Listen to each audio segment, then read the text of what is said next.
আসসালামু আলাইকুম রহমতুল্লাহ। আমরা দিন পালন করার জন্য আমরা বিভিন্ন রাস্তা অবলম্বন করি।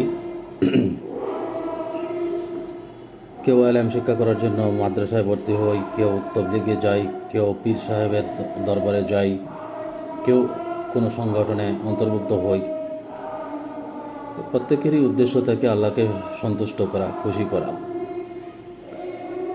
তো কীভাবে বুঝবো যে আমি আসলে সঠিক রাস্তা অবলম্বন করতে পেরেছি কিনা বা আমি সঠিক পথে আছি কিনা, সেটা বোঝার কিছু নমুনা লক্ষণ আছে। তার মধ্যে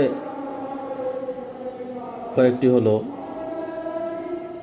যেমন আমি আমার ভিতরে কী ধরনের পরিবর্তন হয়েছে, আমি কি আসলেই আল্লাহর ভয় আমার ভিতরে আসছে কিনা, আমি গুনাহ থেকে বেঁচে থাকতে পারছি কিনা, আমি শুধু প্রকাশ্যে আমার চেহারা সুরতে পরিবর্তন আসতেছে নাকি আমার মনের ভিতরেও পরিবর্তন আসতেছে, আমি হক এবং বাতিল চিনতে পারছি কিনা, কোনটা হক কোনটা বাতিল, কোনটা করা উচিত কোনটা করা উচিত নয়, এটা বুঝতে পারছি কিনা, বা বুঝতে পারার পর সেগুলো অনুসরণ করতে পারছি না বা মানতে পারছি কিনা, মানুষের উপর জুলুম করছি কিনা, কারো হক নষ্ট করছি কিনা, কাউকে টকাচ্ছি কিনা, অথবা নিজেই জালিম হয়ে যাচ্ছি কিনা, বা জুলুম থেকে বাঁচতে পারছি কিনা, বা জালিমদের সঙ্গী হচ্ছে কিনা, বা জালিমদের সহযোগী হচ্ছে কিনা, তাকে সমর্থন দিচ্ছি কিনা।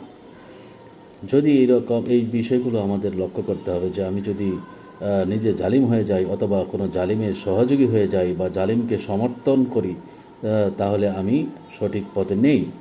আমি চেহারা সুরত শুধু সুন্দর হয়েছে, সুন্নত চেহারা, নুরানি চেহারা, কিন্তু আমার অন্তরে গুনার প্রতি আকর্ষণ, গুনাহতে আমি লিপ্ত থাকি, গোপনে প্রকাশ্যে আমি গুনায় জর্জরিত থাকি,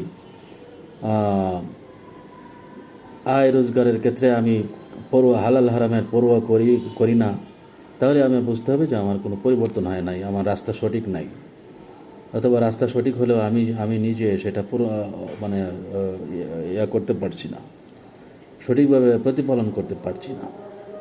আমাকে এর জন্য সংশোধন হওয়া দরকার। যদি আমি না পারি, তাহলে আমার দেখতে হবে যে আমার কিভাবে এটা পারবো, এর জন্য আমার কি কি সহযোগিতা প্রয়োজন, কোথায় গেলে এই সহযোগিতা পাবো, কার কাছ থেকে পাবো, এটা নিয়ে আমার ভাবতে হবে। যদি এটা আমি না করি, তাহলে আমি খুব শীঘ্রই ক্ষতির সম্মুখীন হব। কাজেই দেরি করা যাবে না, যত তাড়াতাড়ি সম্ভব সময় ফুরিয়ে যাওয়ার আগেই আমার সতর্ক হতে হবে, আমার রাস্তা সঠিক করতে হবে।